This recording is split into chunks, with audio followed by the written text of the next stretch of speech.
must realize that in the words of Colonel Troutman from the movie Rambo, it's over, Johnny. It's over. Yeah, it's over, Justin. It's over. Indeed, the Liberal Party may as well rebrand itself as the Titanic, because October 2025 is kind of looking like one whopper of an iceberg on the horizon. Polls are going from bad to worse. Just yesterday, a new Abacus poll shows the Conservatives now have a daunting 20-point lead over the Liberals, which is to say, if an election were held today, 43% of committed voters would vote for the Pierre Poilievre Conservatives, while only 23% would vote for the Liberals. Meanwhile, the NDP is languishing at just 18%. How sad. Wasn't the strategy of propping up the Liberals supposed to result in the NDP forming the next federal government? Well, member for Burnaby South. When I'm Prime Minister, I will keep my promises. Now, maybe he meant to say when he becomes leader of the official opposition. You know, I've seen MPs heckled into silence in the House of Commons, but I can't remember a parliamentarian being reduced to stunned silence thanks to hundreds of MPs LOLing their asses off due to a statement that was so unintentionally funny. But let's get real. The unspoken reason for the NDP-Liberal unholy alliance was to ensure NDP leader Jagmeet Singh gets one more year in office under his Gucci-branded belt. He wants to qualify for that lifetime pension, after all.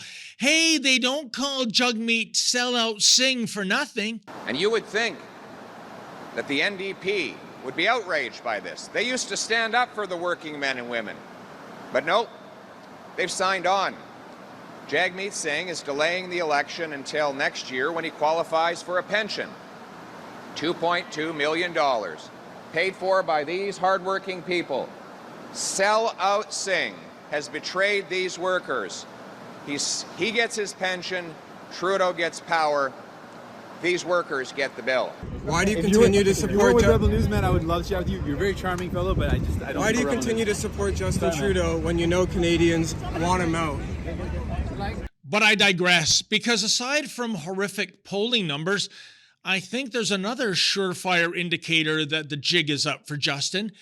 And that indicator is the reception the Prime Minister is receiving all across our great Dominion when it comes to Trudeau trying to prop up fellow Liberal MPs on the fundraising dinner circuit. Because the de rigueur occurrence at these fundraisers is demonstrators showing up to viciously heckle the Prime Minister. The most recent occasion was in Brampton, Ontario on Saturday. The Prime Minister is apparently done with his latest surfing safari in Tofino, BC, so he swung by this lovely fiefdom lorded over by sneaky Patrick Brown. As per usual, Trudeau arrived in a motorcade consisting of several 8-cylinder fossil fuel-burning extra-large SUVs. Oh, I know, the PM says EVs are the way of the future, and he's backing that bet with billions of dollars in taxpayer handouts. But pricey EVs, they're not for Justin or his security detail. You see, Justin Trudeau wants you to save the planet by taking out a second mortgage in order to buy an electric vehicle. You see, Justin Trudeau is just way too important to get stressed out over things like, range anxiety. Anyway, the PM was in the People's Democratic Republic of Brampton to prop up the electoral fortunes of Brampton North MP Rudy Sahota. Hard to imagine there were still some rubes out there who are willing to fork over $1,725 for a lunch with the PM, given that many observers would argue that tab is overpriced by $1,724.99. But again, I digress. Because check out this footage of the merry members of the Welcome Wagon who greeted Trudeau on Saturday. Ooh, it was ugly.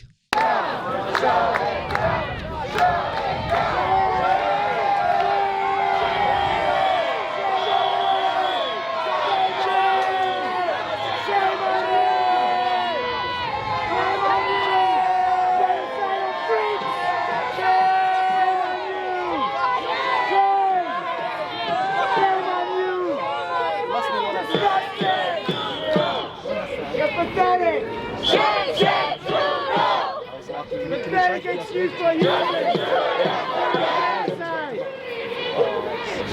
know, I wonder what Trudeau was thinking while ensconced in his armor-plated Chevy Suburban along with his Mounties packing heat. Oh, by the way, that's another surefire sign of hypocrisy, isn't it? Trudeau has declared war on gun owners. Not gangbangers, mind you, but law-abiding sport shooters and hunters. Yet Trudeau doesn't even cross the street these days without being accompanied by his Royal Canadian Mounted Pistol Packers.